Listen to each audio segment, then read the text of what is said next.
Boston Red Sox complete the sweep, taking out the Nationals in Game 3 of their series on the road 6-4. That's good enough to raise their record above 500 once more, and they now stand at 46 wins and 45 losses. I'm Nick the Voice, joined today by Terry Cushman Jr., and we are the Bastards of Boston. If you want more, you can go to bastardsofbostonbaseball.com for great written articles posted just about every day. Now, this was an interesting one. We started off really banging up the Nationals pitcher. Another early sort of rally, which unfortunately the runs became very sparse. We didn't have a huge offensive day. In the 7th and the 9th, we got one more run apiece, but predominantly we won this one early. And thank God for it, too, because Crochet, even though he only gave up 2 runs, didn't look super sharp. Let's start with that. What was your take on Crochet? Yeah, it's interesting because he wasn't really giving up a ton of hard contact, but they did put together 9 hits. I think just 2 runs over. Did he only go 5 innings? Yep, I that's forgot right. to pull the box up. Yeah. He had 84 pitches coming into the 5th, so it wasn't the most efficient day. 2 or 3 walks mixed in there, and he didn't look particularly good against the Reds either. So he had that huge lead. That might have been the game where the young rookie was tipping. Was that the game? Yep. Yeah. So he really we buried them before he even took the mound. I think he had like a 5-0 lead or something like that. It was something like that. It might have even Yeah. been 7. It was ridiculous. Yeah, right. And anyway, so this would have been a good bounce back start, suggesting that perhaps his start against the Rays was a bit of a blip, but labored a little bit. If it was a more dynamic offense, it could have been a different result, but he'll have one more start against the Tampa Bay Rays in probably the second game of that series, and then the All-Star break. Presumably, I'm guessing he'll pitch an inning in that game. Yeah, probably. It's one of those things where I was not expecting this offense, the Washington offense, to really be able to challenge Crochet, and I was impressed by what I saw from them today. This is a very top-heavy offense, and funnily enough, our pitching staff did a very, very good job of suppressing Woods, who has been an absolute stud. I think he only had 1 hit this series. I might be off on that, but it was a very quiet series for him. And then without him, though, the rest of the offense put together a pretty valiant effort today. It looks like we got bailed out a little bit. I mean, certainly you see 9 hits, 2 walks in 5 innings. You expect more than 2 runs to come off of that. But you're right. It was very much a sort of death by 1,000 cuts that the Nats were trying to deal to us. A lot of soft contact, just finding the holes between defenders. Very frustrating to watch and very thankful that it didn't end up costing us in the long run. What did almost cost us, though, was Weissert coming out. That's one thing I'd like to talk about. Is again, we went to Whitlock in the 6th. He did well. We went to Wilson, who couldn't quite get the full inning of work, and so we sent out Weissert. And Weissert's control was all over the place. And this is just more of the same with him, where he's getting worse and worse and worse as the season goes. And it simply comes down to usage. I mean, we literally are pitching him every other day. 15 games in June, and now 3 already on July 6th in July. It's just not sustainable, and I don't know why Cora insists on just putting this guy out there every day almost. Yeah, and there's a lot of problems with the way he's being utilized. Number one, obviously the usage, but eventually the book's going to be out on him, and it just seems like teams have stopped chasing against him, and they're forcing him to throw strikes, and he's just not throwing enough of them, and that's led to the walks, and I think that's how the run came in today on ball 4 with the bases loaded, and then he was able to get a pop-up to end the inning, but just a ball through the gap there would have plated 2 runs with 2 outs. And it seemed like today also, and with Crochet on the mound, they'd get to 2 outs, and that's when the Nationals would get scrappy. They just couldn't put the inning away. and but eventually they did. But most of the traffic on the bases was with two outs. Yeah, it's just more of the same with the Bernardino thing. It's worrisome to see a guy being used that much. I would like to see the arms diversified a little bit. Weissert is not the fireman. He can't come out every single time and put it out. He was able to do that for a couple months at the start of the year, but you ask a guy to do that too often, the arm is going to fall off. The accuracy is going to take a dip, and that's exactly what we've been seeing. Now, fortunately, that didn't cost us. Chapman looked great. Hicks has a nice arsenal. He still needs to sharpen up a few things. He looked great that first appearance for us. Pretty bad his second, and so far this one was kind of a mixed bag. But ultimately, even though he gave up a run, he had a nice cushion, so it wasn't that big of a deal. If things went sideways in the ninth with Hicks, and I'm not blaming Cora for sequencing it out that way. Chapman, there were so many lefties in the eighth inning, it made sense. But the tweet would have been, and perhaps the title of this show would have been, Giants win the Devers trade. if the inning went sideways. And I don't know what Hicks is going to be, but we definitely need arms in the pen. As we're saying, Weissert looks pretty well cooked, and we know Bernie Yeah. is. So you could definitely use a Jordan Hicks, and I wasn't overly pessimistic by what I saw Yeah, today. definitely.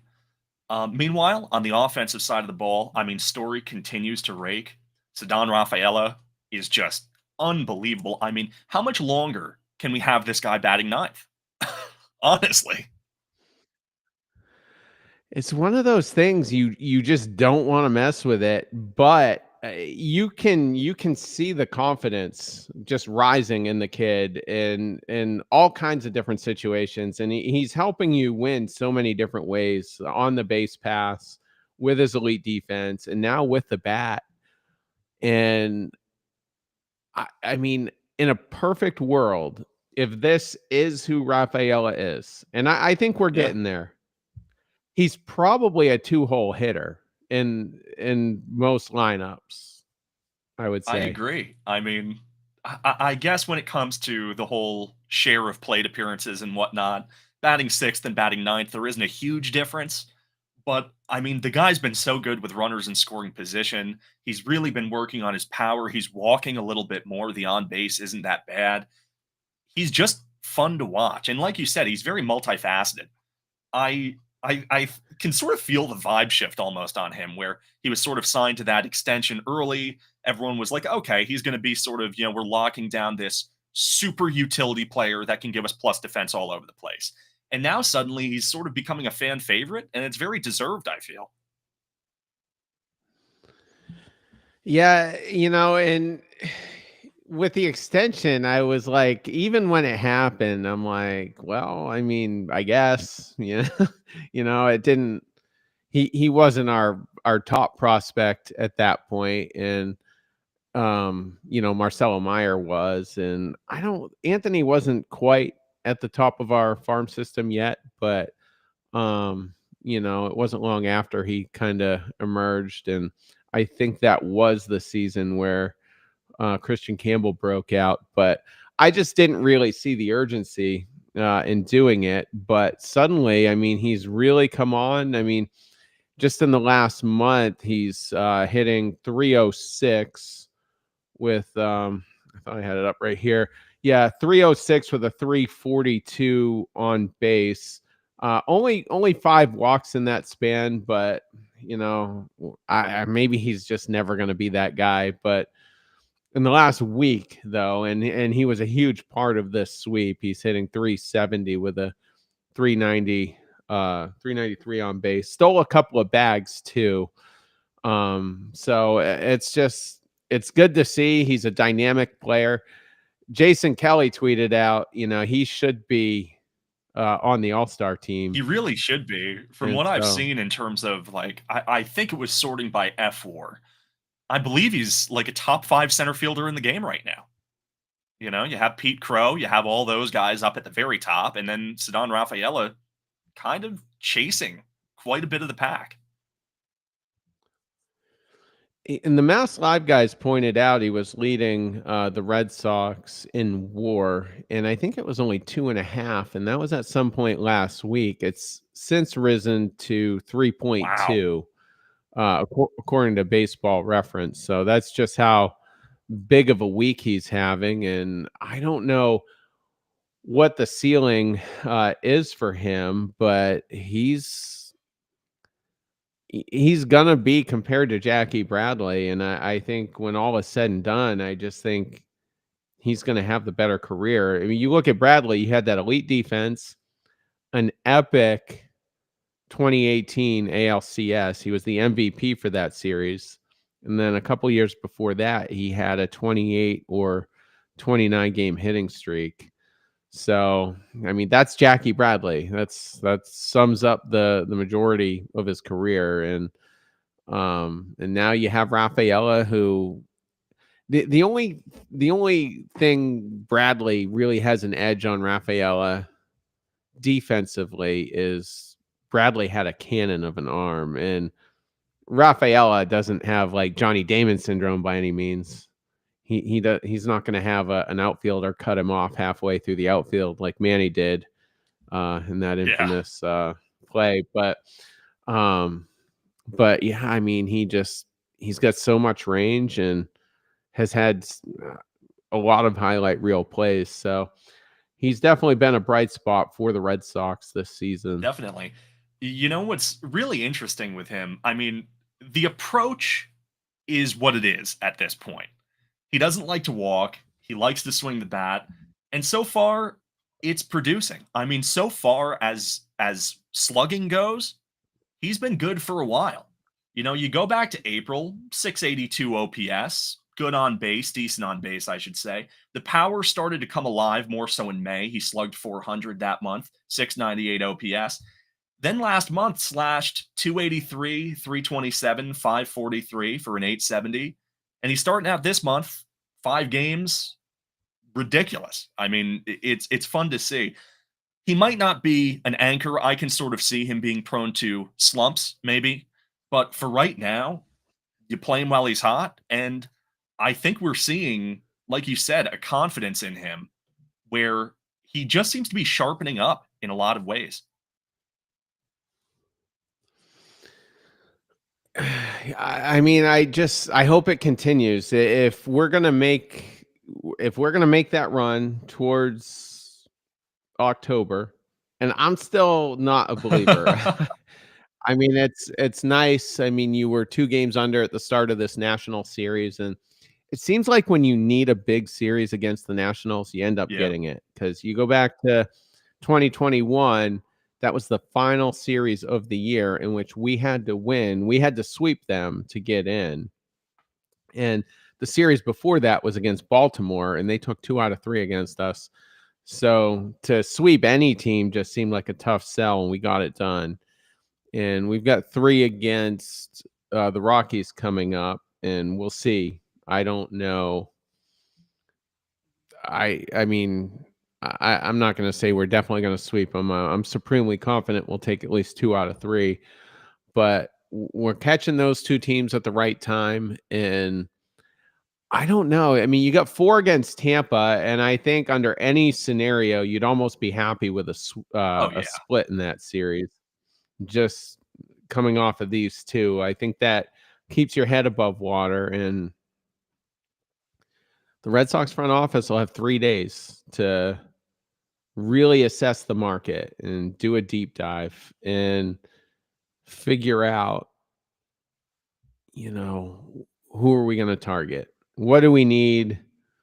Who can we part with? And because you've got a tough stretch coming up. I don't know who you have right away. It might be the Yankees. Then you've got the Phillies right after that. Yeah, it's Cubs, Phillies, And Dodgers. oh, okay. So the Yankees are even further back. So that's one hell of a gauntlet. Arguably the 3 best teams in the National League. You're going to face them. Yeah, that's going to be ugly. I mean, ultimately, you're right. I think that what this team needs to do, go out there, sweep the Rockies, split against the Rays, and just give yourselves some days off. Maybe they can talk with Crochet, say, hey, maybe give your arm a rest. Don't bother pitching the inning. I know a lot of guys have done that in the past. I'm pretty sure back in 2018, Craig Kimbrell actually elected to stay off, the field. He went there, but he decided not to pitch. So I know guys can elect to do that. Hopefully, this break can just give the arms a rest because guys like Weissert, guys like Bernardino, they're going to be in slings by the end of this month if things keep up the way it has been. And the other interesting observation with the All-Star game is Tanner Houck pitched that game last year and was having the best season of his career. That ended up being the turning point where he wasn't the same in the second half and still really hasn't been the Yeah, same guy. absolutely. You know, there's another guy I want to give some kudos to, but real fast, just the last thing I want to say on Raphael, I just pulled up a page here just to check his numbers, and somehow they're even better than I expected. Where in terms of outs above average right now, his range is ranked in the 100th percentile. He is currently considered to be Wow. the best or tied for the best fielder in baseball. Just absolutely amazing. And the interesting thing about his approach, he chases so much. And yet he actually strikes out less than average, only a 19.7% strikeout rate. And I think that is what's going to help his style produce more consistently, is just putting the ball in play. Another guy who likes to, swing at pitches is Toro, who continues to hit 2 hits today and an intentional walk, which I found was very, very funny. It made sense in the moment, Yeah. a man on second, 2 outs. But I mean, that just goes to show the respect that the league is having for him, being able to point to first and put up 4 fingers and say, you know what, man, take your base. I kind of chuckled when it happened. I mean, he was 2 for 3 going into that at bat, and who was after him? It ended up being a pinch hitter, I think. Oh, yeah, it was Let's Connor see. Did they Long bring would have been Abreu in in? the slot. Oh, oh, my bad. All right. And he grounded into a double play. I don't know if that was the Maybe. same inning. It must have been actually. There were runners on first Yeah. and second, but yeah, people were in my DMs today just raging about that. And I made a couple observations. One of them we did cover with Crochet. The other one, Duran had just a blunder of a defensive play, and perhaps the game wouldn't have been that close had he made that play. But he's doing this thing where he's not tracking the ball well, and he's kind of undercutting it and just trying to leap up and snag it. And a lot of those types of hits are like line drive type things. They're not even fly balls. And it's just a kind of a awkward, unorthodox looking play. And he's gotten away with it for the most part, but he didn't today. And the ball rolled back another 50 or 60 feet to the wall, and it was just really costly. So I don't know what the difference is, in his mindset, because he was elite last year. He was truly an elite outfielder. I don't know where he really ranked, but his defensive WAR was like 2.5 or something after being negative for just about every season. So now he seems to have regressed, and I mean, I think it's fixable, but and perhaps today will finally be that turning point. But yeah, so I posted those two things, and then the Wong double play happened, and he still hasn't. He's 0 for whatever with runners in scoring position. 0 for Yeah. 26, I think. So just a ugly season, and we were bashing him pretty good in May and in early June, but you had to believe it's going to turn at some point. I mean, he's been a very good offensive, producer, and just I don't know what happened. Yeah, his last year, we knew that. I'm just looking at his slash line. Last year, he hit 280, 333, 425. His OPS plus was 112. Like you said, good hitter. You like to see it. And they said the defense was going to take a step forward this year. Maybe it has. I don't know. But offensively, I mean, he's just a black hole in the lineup, the true definition. I feel bad for the guy. We knew some regression was probably going to happen, but I was expecting maybe regression would be like an OPS plus of 90, 85, maybe worst case scenario. I wasn't expecting 17, which is about where it's at right now. Yeah, and I mean, Kyle Teal gets Yeah. traded. Like that's like the ultimate gift from the gods if you're Connor Wong. Devers spent the whole winter dreading Arenado or Bregman coming, and his worst fear was realized. Connor Wong's worst fear was kind of lifted off his shoulders. You know, Teal gets traded to Chicago. I don't think anybody was really worried about Narvaez at that point. And I don't know. It's just maybe he thrived on the pressure of Teal eventually coming up and was just hell bent on making his case that he should be the catcher. And I don't know. Yeah. I'm just trying to get into its head a little bit, but it's been an ugly season, and I don't think you can even really. He has no trade value right now. He'd be the last piece in a trade package, if he was in fact moved. Oh, absolutely. I mean, there's just no reason to even do it. I mean, for me, you'd almost pay someone to keep Connor Wong on their team. He's worth negative war right now. He hurts their chances to win.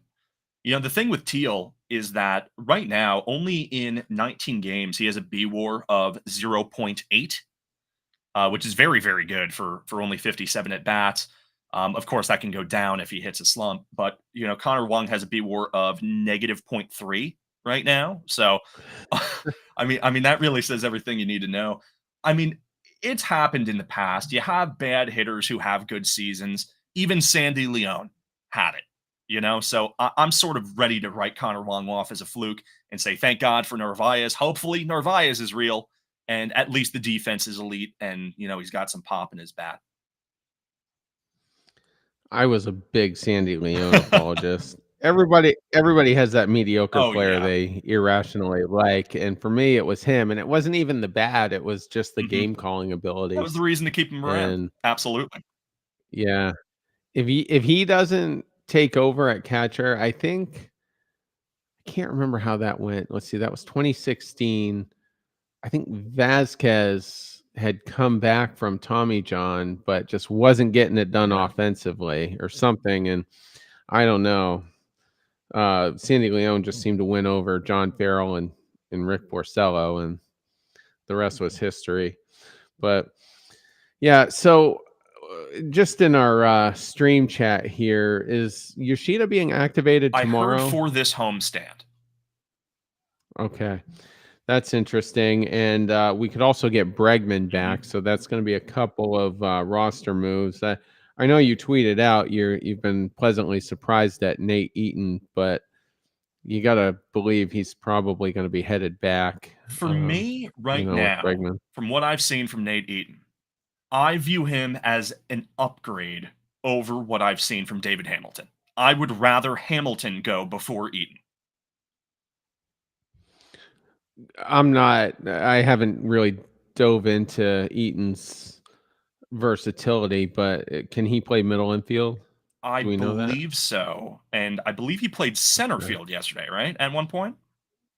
Yeah. Oh, did he? Okay. Yesterday was my Uber night, so I was listening on the radio. But okay, well, I guess that makes sense. Not that we really have a ton of I know. Need for that space for out on sure. the outfield, but yeah. And then so with Massa coming up, who would get sent down in that So that's case? pretty much the problem. This I was putting some thought into this before. I think that when Yoshida comes back, I would prefer to send down Hamilton, keep Eaton on the roster. When Bregman comes back, in theory, Nate Eaton would be the next to go. But then the problem with that becomes what does our bench look like? We're actually lacking an infielder. We just have too many outfielders, like we've been saying. Yeah, because I mean, you would think that the Toro Romy platoon over at first is relatively safe, but you know what? I mean, it just I can't see a scenario with Hamilton staying either way because Meyer's going to play second in all likelihood. So, Yeah. well, So but he might not want to. He might not want him to face lefties. But at the same time, you don't really want Hamilton facing lefties. So this is kind of a bit of a mess in a mhm. way. If you have, and I'm just typing something out right now just for myself so I can visualize it. So you need two catchers, obviously, Narvaez and Wong. Right now, the way our first base platoon is set up, it necessitates having two first basemen in Romy and Toro. Then you have your three starting infielders in Meyer, Story, and Bregman. And then the problem starts to come in the outfield. So obviously you have Duran, you have Rafaela, you have Anthony, you have Abreu. Then, because of Duran and Abreu's struggles versus lefties, we've been carrying Ref Snyder, and presumably he will become the DH to split time with Yoshida. So right there, that is our 13 guys. The problem is that Ref Snyder and Yoshida, and for that matter, Anthony, Abreu, and to our knowledge, Duran, they are exclusively outfielders. You have Rafaela, who could move into the infield, but why would you want to when he's the best center fielder and really best defender in the game?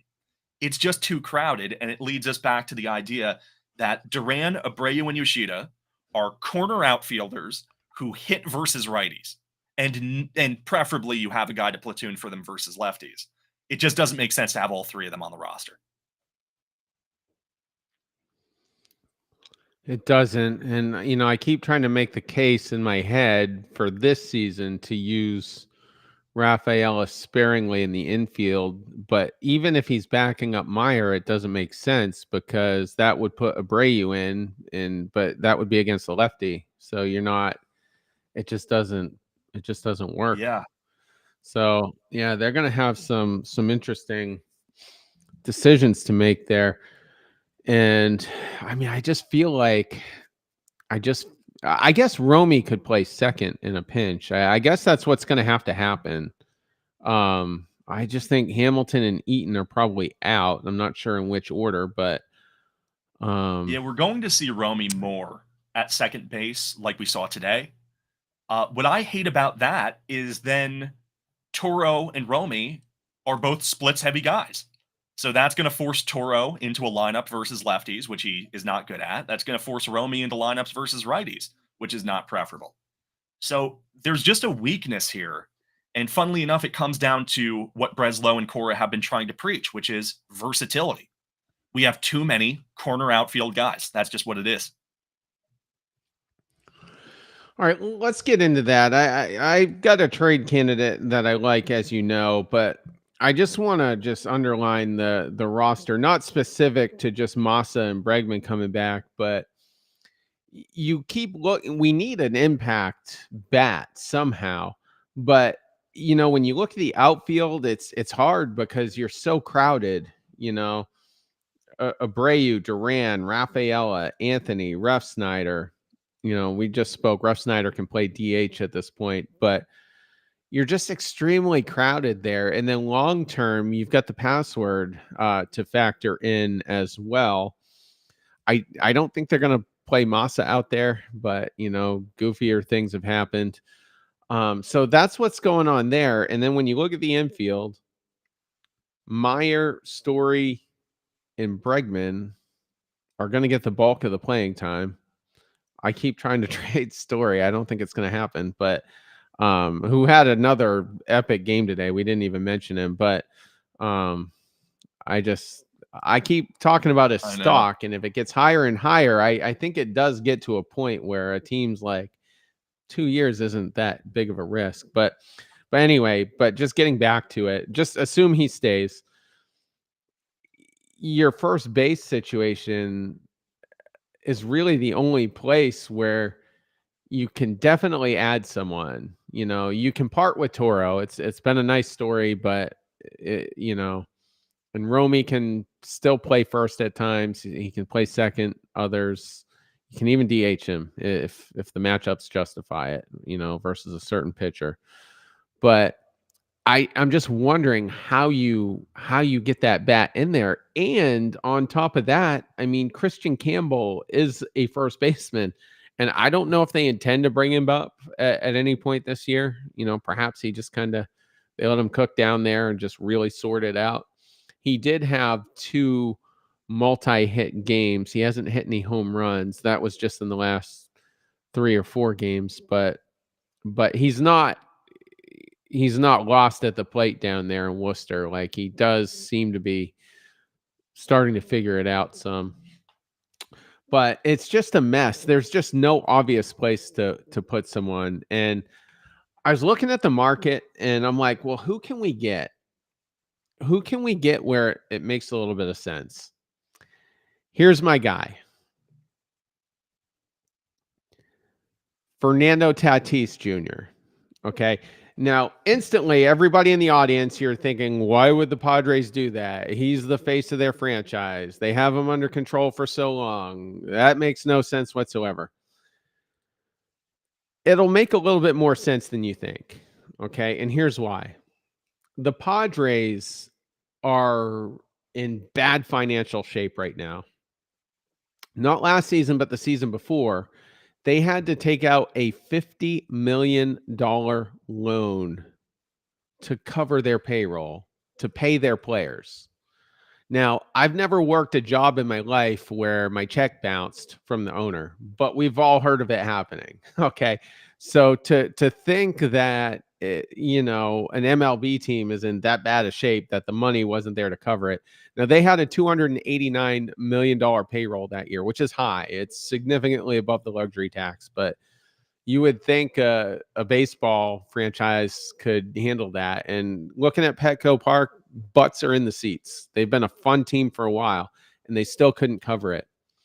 Additionally, I just learned this today. I wasn't aware of previously. They actually wanted to take out a $100 million loan, but MLB stepped in and said, absolutely not. That looks reckless. MLB assessed their situation and said, take out 50, we'll approve that, and, pay your players and whatever other bills that need to be paid. So there's that going on. Fast forward to late last fall. They were having a very good year last year, by the way. Their owner dies. And I don't know if it was expected. He had been ill for a while, but it seemed like it was unexpected. And then, so that happened in, I think, September, October. And then over the winter, there became this bitter fight between the owner's brother. So Peter Seidler was the owner. John Seidler was basically the right-hand man. And so his surviving brother, and he's got multiple ones, but John Seidler then got into a very public feud with the widow of his brother. It's like a soap opera. Now, exactly. And if I don't claim to be an expert on the family drama here, but it was my understanding, and I'm not 100% on this, the wife is technically the owner, but the surviving brother, John Seidler, is the control person. So there's a big mess there. And then the last 2 winters, they never made a significant signing at all. Trades, I forget the Dylan Cease timing, but he's just an arbitration guy. That's not a major financial strain. So when you look at all that,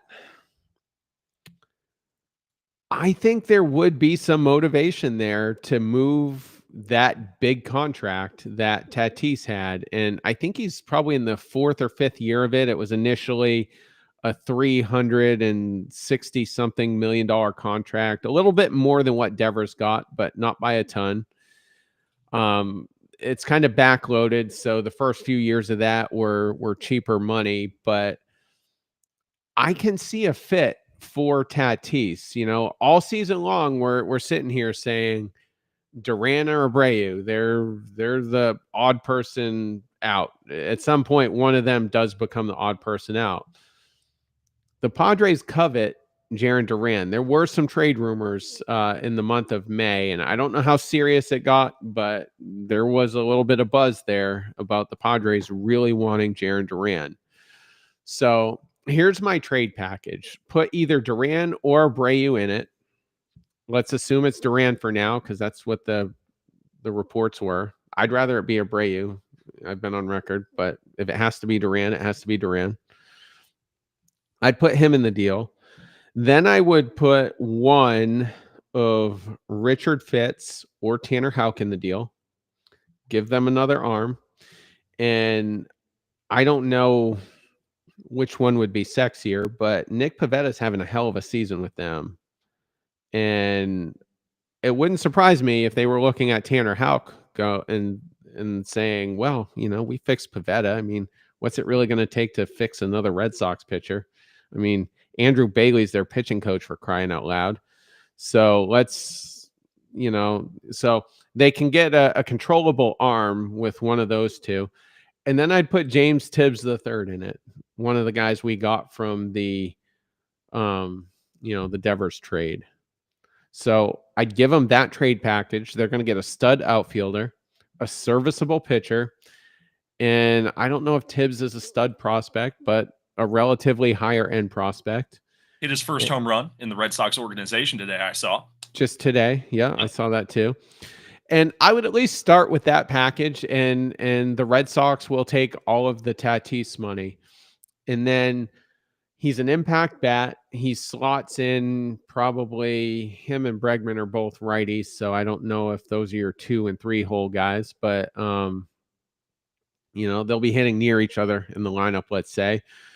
I think Tatis would be conservatively a 35 to 40 home run guy at Fenway Park. It's a much more home run friendlier park than Petco. And I know Petco's made some adjustments, with their field. So it's more home run friendlier than it used to be, but still not, not as high on that list as Fenway would be. So you get him in there, and then you've got Anthony probably playing every day. Anthony, I can't remember if he drove in a run on it or if he advanced a runner, but he had a key hit today against a lefty. It was just a soft single, but And then he followed that up with a really nice piece of base running too. And I forget who it was, but someone hit a double. That's right. He scored on it very well. From first, actually. Yeah, came all the way home from first. From him. Yeah, so there you would have Tatis and Anthony in your outfield every day, presumably Rafaela as well. But all three of those guys, well, I don't have Tatis's numbers up. I think I did look a few days ago, and they're all serviceable against left-handed pitching. So you don't have a hole out there. You don't have a platoon that definitely needs to happen. And next year you got the password coming up, so I don't know how you fit that into it, but I just think it's a good move. I don't know if the Padres would do it, but I could see where they would be motivated to move that money. They're getting a guy they covet. They're getting a nice prospect with high upside that can help them out for the foreseeable future, and they're going to lose Dylan Cease this winter. So Fitz or Houck would fit that need. And I just think it's at least a good starting price. And Tatis's numbers are very good, but I mean, he's not like off the charts. He's not Ronald Acuna or, some of the other elite outfielders. He's not Mookie Betts, but he hits probably 265 to 270 with a high on base and decent, pop. And he's not a stud outfielder by any means either. So I just think it's a doable trade. If Craig Breslow wants a massive W, I think that could be it. And I think it would really change public perception and maybe increase the confidence here of a late run. And I will point out two things though, because other people inevitably will. A little bit of baggage with Tatis. He does have a PED suspension previously, and he's a little bit of a knucklehead off the field. Not in the last couple years, but he did have that. I think it was a dirt bike accident. Something like that, yeah. Hurt his hand or his arm or something. But so hopefully the maturity is, you know, is bigger than it was previously. But that's the one impact move that I think's attainable. And you're trading mostly from your surplus. Yeah, I think that's a really interesting idea. I think the only thing that really hurts on that is just that the Padres right now are in their own playoff race. You know, it's a tight wild card over there. They're probably not going to win the division. So that means they're racing against the Giants. The Cardinals right now actually have 48 wins. The Brewers, the Mets. It's interesting. You know, would they be willing to part from Tatis? Probably more so in the offseason than midseason right now, I would feel. But you're right about diagnosing the money problems. They have Bogarts and Machado both locked up until 2033, Tatis until 34. And unfortunately for them, Bogarts and Machado are only getting older. Tatis is 26 right now. Both Bogarts and Machado are 32. They're locked up until age 40 or 41. Lots of money. But what's interesting about, you mentioning them being willing to or wanting to get Tatis's money off the books is, what did we hear when Devers was traded? We heard mention of algorithms that these teams have that really look at long-term financial commitments as big albatrosses around players' necks. And if that's the case, if the Padres do look at Tatis and say, oh, well, God, he's owed so much money, I do agree that he's a guy who I wouldn't necessarily be surprised would be moved. I think that the Devers trade being even possible opened me up a lot more to the idea of big names like that being moved. One guy who I would love to see also from the Padres, if it's not Tatis, is a guy like Michael King. He's 30 years old, going to be 31 next year. He has a mutual option in his last year, $15 million. Probably he's going to opt out, try to get a Max Fried style contract. He's a guy that I would love to pursue in free agency. If we could convince the Padres to separate from him, it might even be cheaper. The only problem, again, comes in the fact that, right now they have Musgrove, who is missing the whole year, owed $20 million this year. He's getting surgery. I think Yu Darvish is also on the books right now and has also missed this year, if I recall correctly. So I don't see them moving King unless their season takes a nosedive this month and they sort of view themselves as being out of it. That's the only problem I have with that possibility, I'd say. I would only take King if the extension was worked Yes. out prior to coming, Yes. or otherwise it's a deal breaker. But and again, I'm not overly pessimistic with our rotation either. But just to weigh in on Tatis real quick, just for more clarity, he's got 9 years of control left, but that final year is only his age 35 season. Yep. So that's a nice contract. It's a Devers-esque contract where it doesn't take you close to age 40, like the Padres do with Bogarts, and that's a contract they're just never going to get out of. It's just the Bogarts deal might go down as one of the worst of all time, but without question.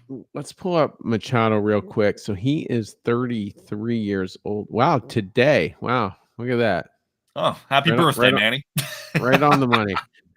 And yeah, so he's through his age 40 season, so that's one less year of Tatis.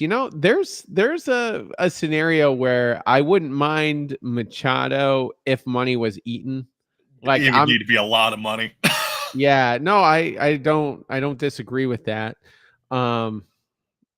One way to do it, sort of, might be to give them Trevor Story. You could use that as a partial way to do it. But yeah, what is owed on Machado? There's no way. It's a lot. Let me see. Let's just call it 40. He signed 11 years, $350 million. Good God. Yeah. Next year, $25.09 million. And then from 27 to 33, it is $39 million a year. 240, 280, 305 million. That's a lot of money for an older man. Yeah, and he's still okay. I mean, he's still, and I think he's still got a few good years left. But if they ate like maybe I don't know 100 million of it, that would be a third. I'd at least have a conversation. Let's see. Yeah, he's hitting 292 right now with 14 dingers. I would just be so afraid of having a guy like that on the books, age 37, 38, 39, 40. I mean, that's going to be an ugly end to that contract, I have to imagine. You don't think he could play first or DH and still be serviceable? I'd be afraid that the bat would fall off. Yeah, I mean we're seeing it with Machado right now. Not Machado, excuse me, Arenado. Yeah, And definitely. so I don't know what the metrics look like here. When it comes Clearly to I Tatis, I just pulled up his page, by the way. My eyes just about popped out of my head. I mean, he's unbelievable. And what's really interesting is he's actually one of the best defenders in the league at the moment. Is he? I did not realize that. Well, you had to figure he would be better in the outfield than he would as a shortstop. He was not good at all as a shortstop. He was like early Bogarts in his Yeah. career, bad. Bogarts got better. Wow. I'm not trying to talk you into Machado right now, but pull up his baseball savant page. Yeah, let me see here. He's very good. It's true. He is very, very good. So, and he's only 1 year under Arenado. So, like I said, I don't love it, but if you could really fleece the Padres from the financial Yeah. aspect of it, I think it would be interesting. And he has been a punk for most of his career. Ironically, and I've spoken about this on the podcast, but there was a situation maybe 3 years ago where Tatis wasn't giving max effort on a play, and Mhm. Machado confronted him in the dugout, as if to say, dude, get it together, clean it up, get it together. And that was kind of a turning point, for me with Machado. And he and Harper were both free agents at the same time. And I think they both signed pretty late that winter. Yeah, And it's just so interesting because we're talking about, getting an impact bat and whatnot. And I would love a guy like O'Hearn or Naylor or someone like that even. But the problem right now is just like when Romy and Toro keep hitting like this, it makes it really hard to tell them to take a walk, Because you look at the Savant pages and, they're hitting the ball well. Toro chases like crazy, he whiffs, but it's just tough. I mean, right now, if I were to upgrade this team, I think I would just like another front end starter. That's where my mind is at. I'm not sure really who's available, and if we're trading a guy like Duran or Abreu, it would have to be a guy who is locked up for another 3 years minimum after this for me. And I mean, it's a short list, maybe even a non-existent list. That's the only problem with it. yeah, I don't know who that would be. We'll see. I mean, we've got a tough stretch for the 2.5 weeks after the All-Star game, Most and definitely. so I think there will be an increased urgency to get that bat, and I'm setting the bar high with Tatis, and I don't think it'll happen, but I could I see it think. being an off-season move. I'll say that much. Yeah, well, so the Padres aren't gonna Duran's obviously, or even Abreu isn't gonna quite equalize what they're giving up there. So perhaps they would still have to make one more move to get another bat in there.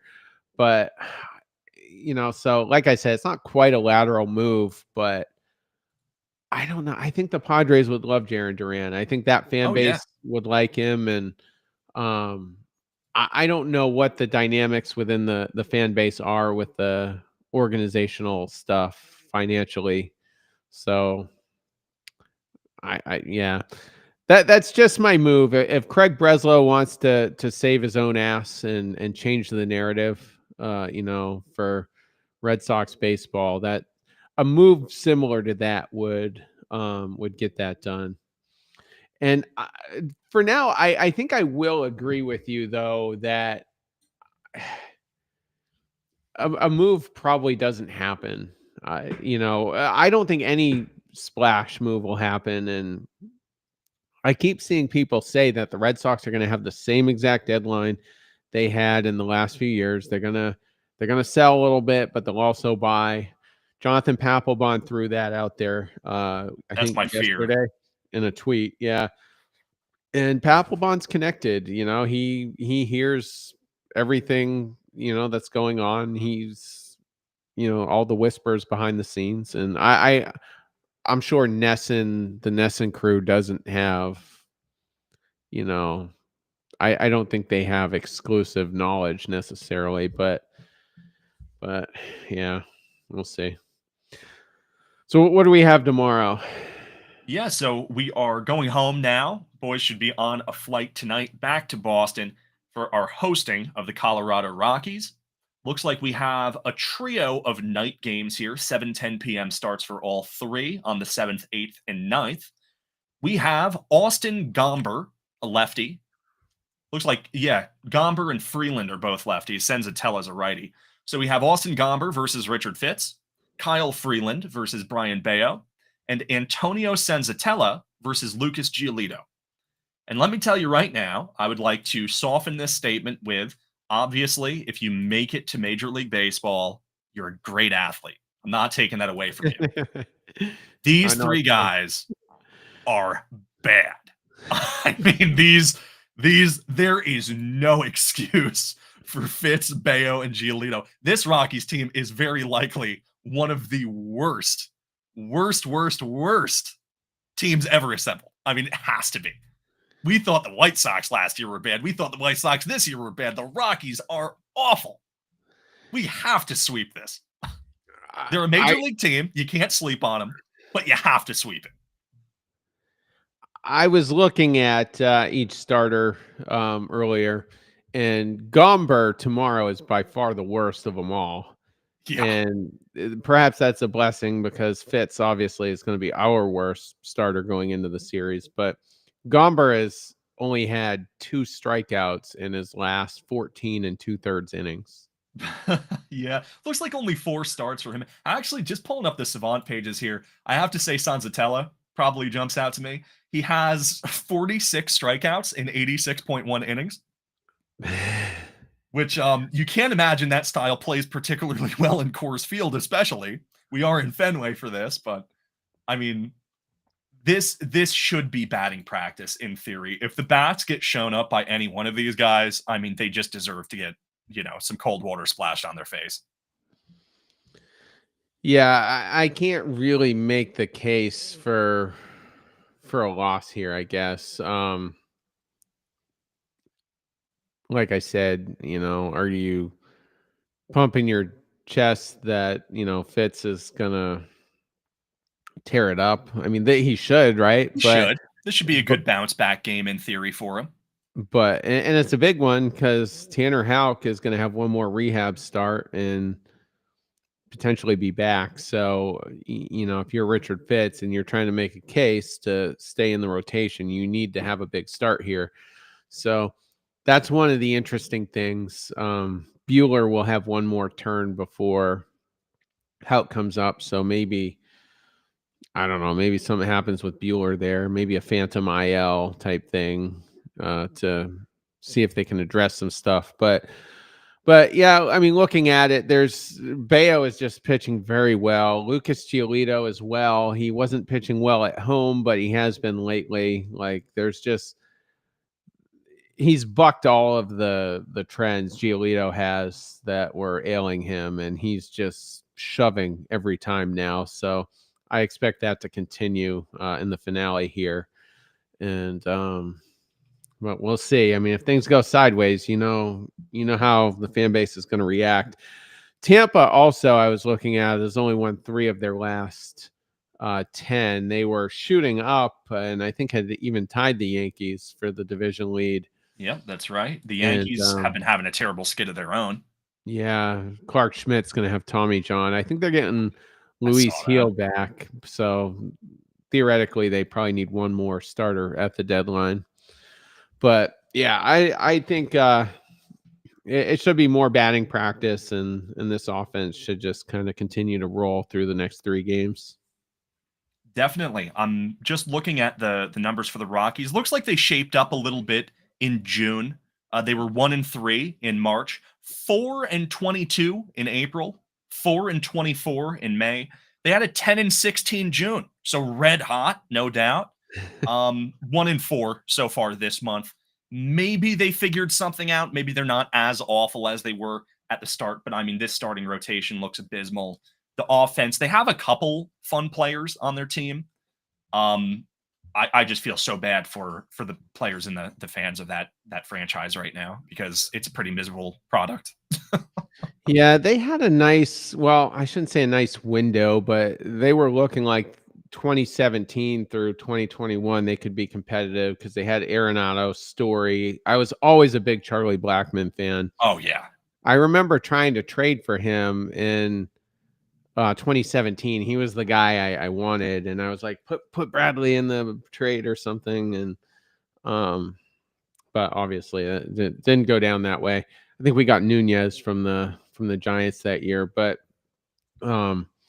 yeah. So I just so whatever window they had, they did make one postseason. They got into the Yep. NLDS. They beat the Cubs, I think, in the 1-game wild card, if I'm not mistaken, and